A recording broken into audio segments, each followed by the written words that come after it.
Welcome back. എല്ലാവർക്കും സുഖമെന്ന് കരുതുന്നു. അപ്പോൾ നമ്മൾ ഇന്ന് വന്നിരിക്കുന്നത് ഒരു ഇന്റർവ്യൂ റിയാക്ട് ചെയ്തുകൊണ്ടാണ്. വേറെ ആരെയല്ല, നമ്മുടെ ബിഗ് ബോസ് സീസൺ 7 കോമണർ താരം അനീഷ് ഏട്ടന്റെ ഇന്റർവ്യൂ ആയിട്ടാണ് വന്നിരിക്കുന്നത്. അനീഷ്, അപ്പൊ എന്താണ് അനീഷ് എന്ന് പലർക്കും ഒരു ഡൗട്ട് ഉണ്ടായിരുന്നു. ഈ മനുഷ്യൻ എന്താണ്, നമുക്കൊരു ഡിഫറെന്റ് ആയിട്ടുള്ള ഒരു ആളെ കാണാൻ പറ്റിയ ഒരു വേദിയായിരുന്നു ബിഗ് ബോസ് സീസൺ 7 കോമണറിലൂടെ. അപ്പം ഞാൻ ഏറ്റവും കൂടുതൽ കാത്തിരുന്ന രണ്ടുപേരുടെ ഇന്റർവ്യൂ ആണ്.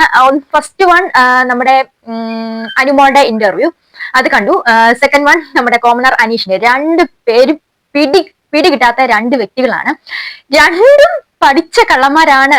രണ്ടിനെയും കൊണ്ട് ഒരു രക്ഷയില്ല. ചക്കിക്കൊത്ത ചങ്കരൻ എന്നൊക്കെ പറയത്തില്ല, അതുപോലത്തെ രണ്ട് ഐറ്റംസ് ആണ് ഇവർ രണ്ടുപേരും.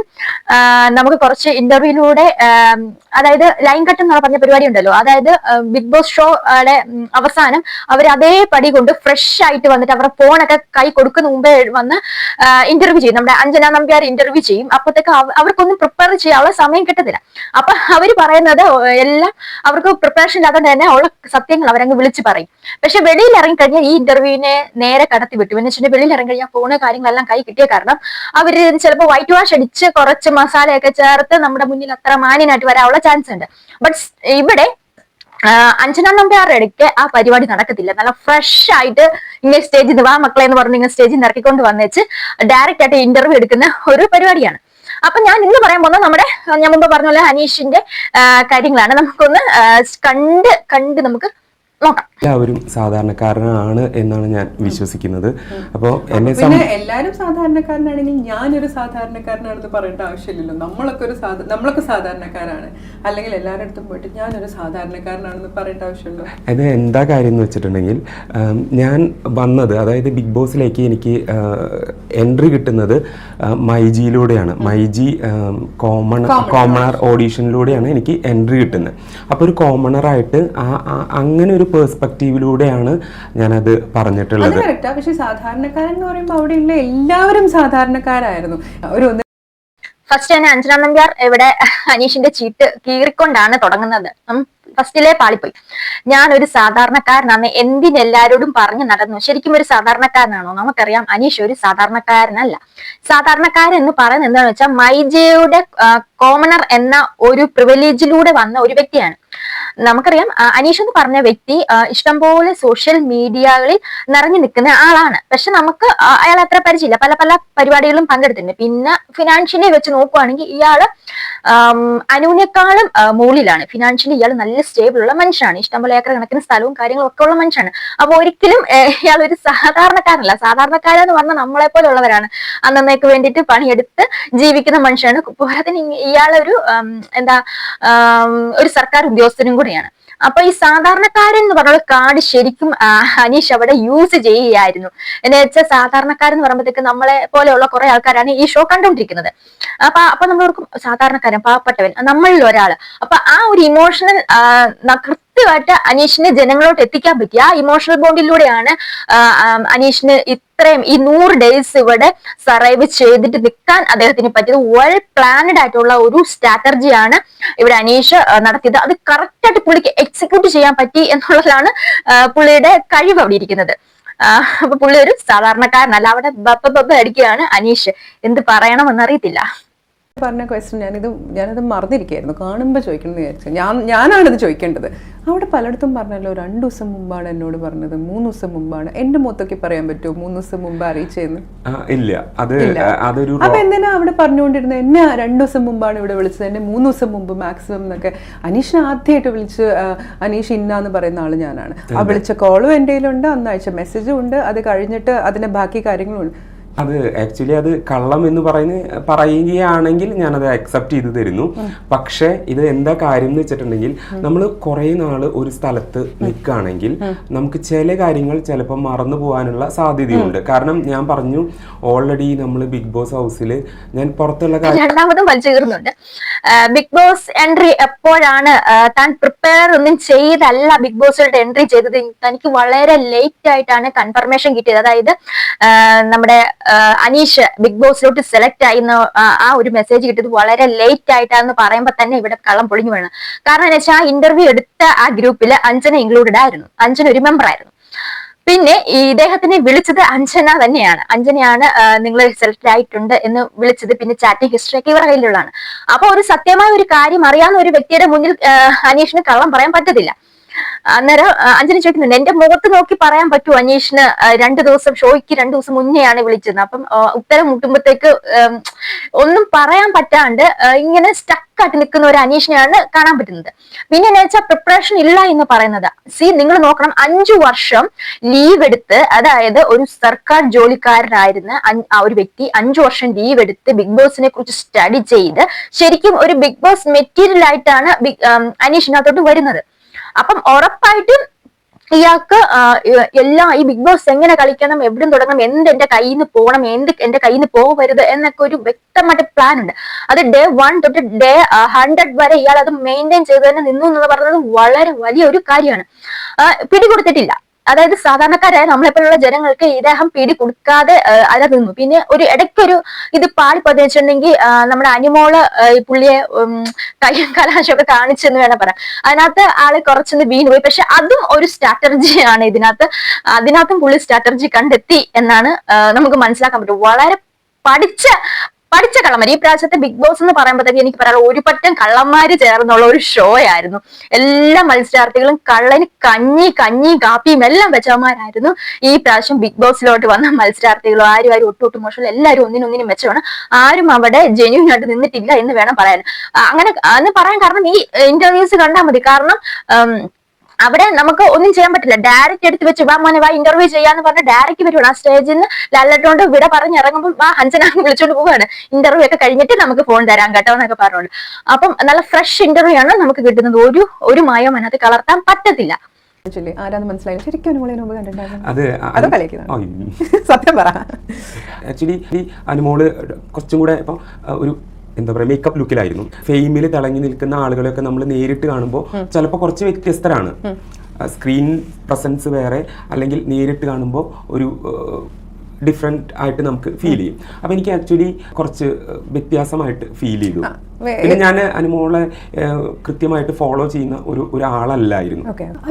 ഹിന്ദുവാണിയുടെ പറഞ്ഞ അനിമോള് ഫസ്റ്റ് എൻട്രി നമ്മുടെ അനീഷിന്റെ ആയിരുന്നു. അപ്പൊ അനീഷ് വന്നതിന് ശേഷം പിന്നീട് വന്നത് അനിമോളാണ്. അപ്പൊ അനിമോളോട് ചോദിക്കുന്നുണ്ട്, ആരാ മനസ്സിലായില്ല എന്താണ്. അതാണ് ഇവിടെ അഞ്ജന ചോദിച്ചു വെക്കുന്നത്. അപ്പം ശരിക്കും അനിമോളെ അറിയത്തില്ലായിരുന്നു എന്ന് ചോദിക്കുന്നുണ്ട്. അപ്പൊ പുള്ളി പറയുന്നു, നമ്മൾ മേക്കപ്പ് ലുക്കിലല്ലേ അനിമോളെ കാണുന്നത്, അപ്പൊ എനിക്ക് ശരിക്കും അനിമോളാണെന്ന് മനസ്സിലായില്ല. അവിടെ തന്നെ അടുത്ത കള്ളം പൊളിയാണ്. ഇയാള് ഇഷ്ടംപോലെ സോഷ്യൽ മീഡിയ പ്ലാറ്റ്ഫോമിൽ ആക്റ്റീവ് ആയിട്ടുള്ള ഒരു മനുഷ്യനാണെന്ന് പുള്ളി ഈ ഇന്റർവ്യൂ തന്നെ പറയുന്നുണ്ട്. അപ്പത്തേക്ക് ഒരു social media celebrity, social media തിളങ്ങി നിൽക്കുന്ന അനിമോളെ പോലെയുള്ള, അതായത് സ്റ്റാർ മാജിക് പോലെയുള്ള ഒരു പരിപാടിയിൽ വെട്ടിത്തിളങ്ങി നിൽക്കുന്ന ഒരു സ്റ്റാർ വാലിയുള്ള ഒരു വ്യക്തിയിൽ അറിയത്തില്ല എന്ന് പറഞ്ഞാൽ നമുക്ക് എന്താണ്? നമ്മളാരും അനിമോളെ വീട്ടിൽ പോയി കണ്ടിട്ടില്ല. നമ്മൾ എപ്പോഴും കണ്ടേക്കുന്നത് എന്താണ് സ്ക്രീൻ സ്പേസിലാണ്. അപ്പം ഓൾറെഡി അവള് മേക്കപ്പ് ഇട്ട് തന്നെയാണ് നിൽക്കുന്നത്. അപ്പൊ ഇതൊക്കെ പറയുന്ന ലോജിക്ക് എന്താണെന്ന് നമുക്ക് മനസ്സിലായി. ആരോടാണ് പറയുന്നത്? നമ്മളൊന്നും പൊട്ടന്മാരല്ല, ഇത് വലിച്ചു കയറി ഒട്ടിക്കാനാണ് നമ്മളെപ്പോലുള്ളവർ ഇവിടെ ഇരിക്കുന്നത്. അപ്പൊ എന്താണേലും കുഴപ്പമില്ല, രണ്ടും കണക്ക് തന്നെ. അനിമോളാണേലും ശരി, അനീഷ് ആണേലും ശരി, രണ്ടും നമ്മൾ മുമ്പ് പറഞ്ഞ പോലെ ചക്കിക്കൊത്തര ശങ്കരൻ എന്നൊക്കെ പറയത്തില്ല, അതുപോലൊക്കെ തന്നെയാണ്.